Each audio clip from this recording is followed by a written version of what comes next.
Anda kembali di News Siang, pemirsa. Ini Lovi juga untuk para wanita atau ibu-ibu di luar sana yang mungkin sering ikut arisan. Ini harus hati-hati, Love, karena seorang wanita pelaku arisan fiktif di Sragen, Jawa Tengah berhasil ditangkap polisi. Pelaku yang telah merugikan anggota arisan hingga ratusan juta rupiah sempat buron.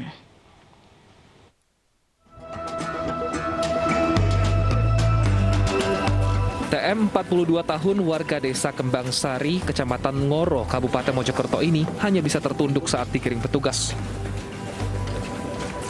TM sempat buron setelah menjadi tersangka kasus arisan fiktif yang merugikan ratusan anggota dari berbagai desa di Kecamatan Ngoro, Mojokerto. Arisan dibentuk TM sejak 2014 lalu dengan sistem pengocokan 46 kali setahun dengan bonus parsel sembako. Namun beberapa tahun terakhir arisan mulai menemui hambatan karena tersangka tidak bisa mengembalikan uang para anggota. Tersangka kemudian kabur ke berbagai tempat di Jawa Tengah. Sudah ada 400 orang yang merasa menjadi korban dari arisan tersebut. Dari kerugian yang sudah kami tampung, kurang lebih ada 430 juta rupiah yang sudah diambil oleh tersangka. Tersangka mengaku arisan yang dibentuknya mulai terhambat setelah uang dipakai untuk membeli mobil, rumah, juga membayar utang-utang arisan. Tersangka dijerat pasal 378 dengan ancaman 4 tahun penjara. Dari Mojokerto, Jawa Timur, Solahuddin Ainus melaporkan.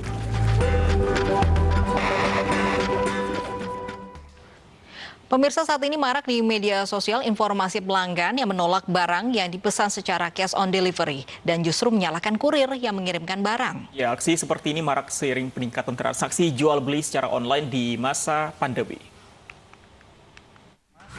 Prosedur COD itu gimana? Sebelum dibuka kembali, tidak usah lagi salah.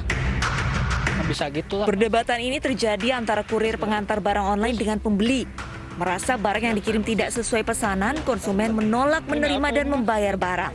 Alih-alih protes pada penjual, konsumen justru menyalahkan kurir dan meminta kurir mengembalikan barang.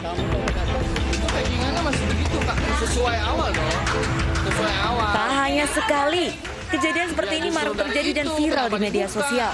Seperti yang terjadi di Jawa Barat saat keluarga konsumen menolak menerima barang karena tidak sesuai dengan pesanan. Mirisnya, barang terlanjur dibuka dan konsumen malah mempersekusi kurir.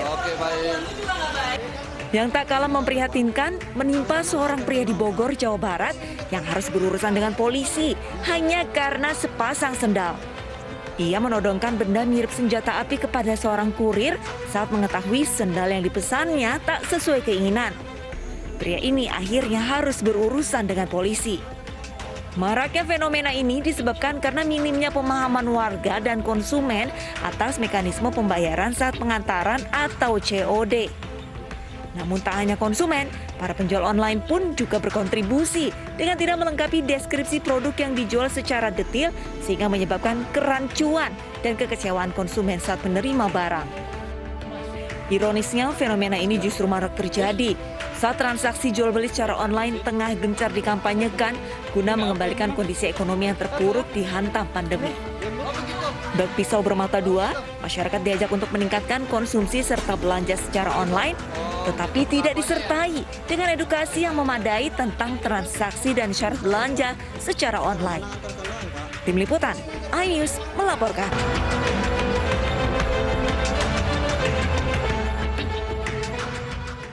Ya, sistem pembayaran secara cash on delivery atau COD ini menjadi pilihan banyak sekali orang saat belanja online.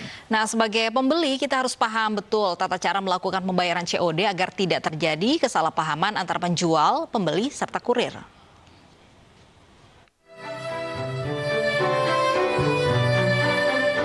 Langkah pertama adalah pilih barang yang diinginkan di situs penjualan online.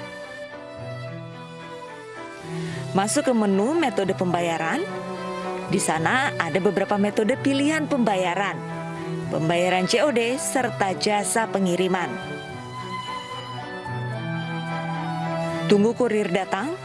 Bayar pesanan serta ongkos kirim di alamat pengiriman sesuai alamat yang sudah Anda masukkan. Sebelum melakukan pembelian, Anda sebagai pembeli harus paham aturan COD karena bisa jadi aturan setiap situs penjualan online berbeda. Siapkan uang tunai sebelum kurir datang. Pastikan Anda berada di rumah atau alamat pengantaran barang. Jika Anda harus keluar rumah di waktu pengantaran, titipkan uang pembayaran pada keluarga di rumah. Selamat berbelanja.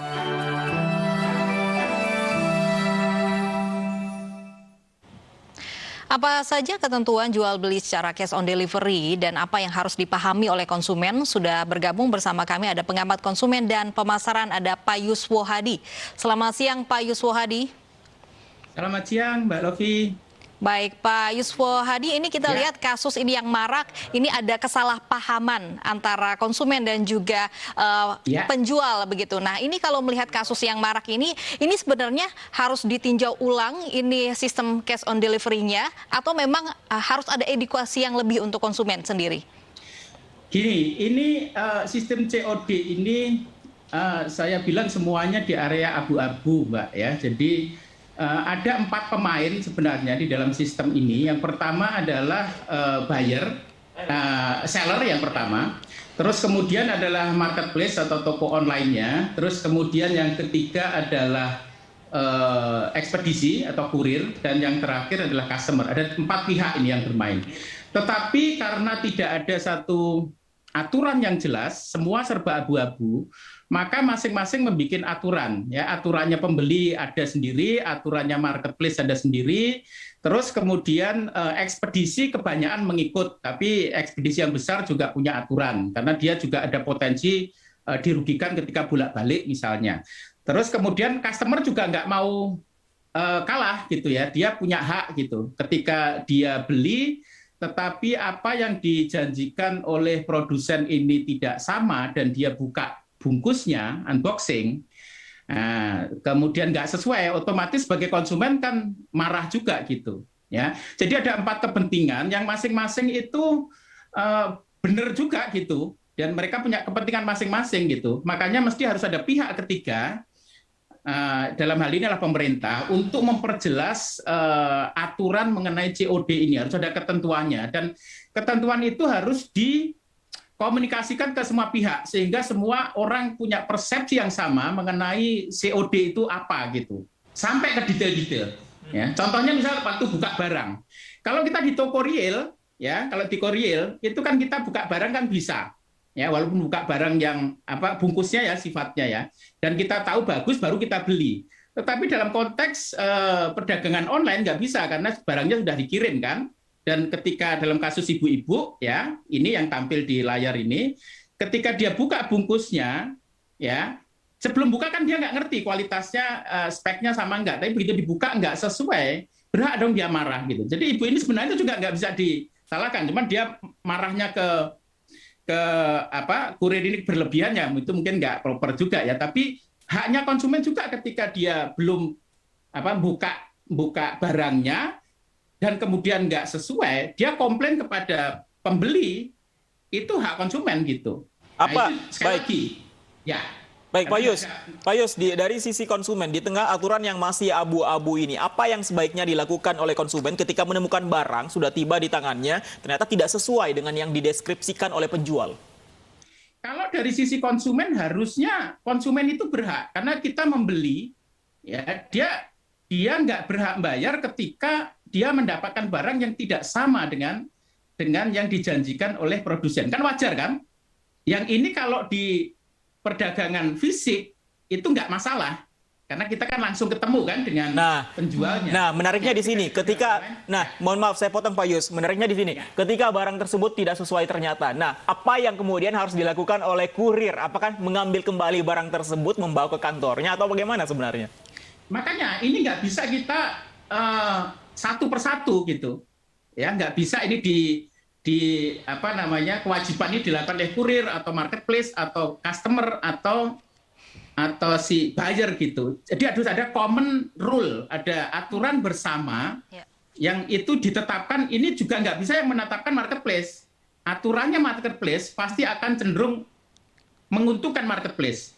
Aturannya buyer akan kecenderungan menguntungkan buyer, ya. Terus kemauan konsumen otomatis akan melihat kepentingan konsumen. Jadi mesti harus ada yang merangkai ini semua. Yang ini punya pemerintah ditetapkan yang namanya COD itu adalah sistemnya kayak begini.